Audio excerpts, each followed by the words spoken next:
Hi, this is Steve from Roofer911. I'm at a home in Alexandria, Virginia, and the homeowner has some leaks. And many of these leaks are not visible to the eye. And you can see here, there's a little bit of a water stain here, and then also right over there, and then there's a wetness here.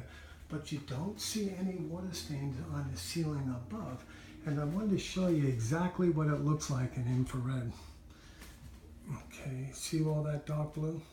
That's all wet. All the insulation inside the attic is all saturated. So we need to go inside the attic, pull out all that wet insulation, because if we don't, the homeowner risks developing mold. And there's a lot of it. Okay. Again, this is Steve from Roofer911. We specialize in roof repair and roof replacement in Alexandria and all areas of Northern Virginia.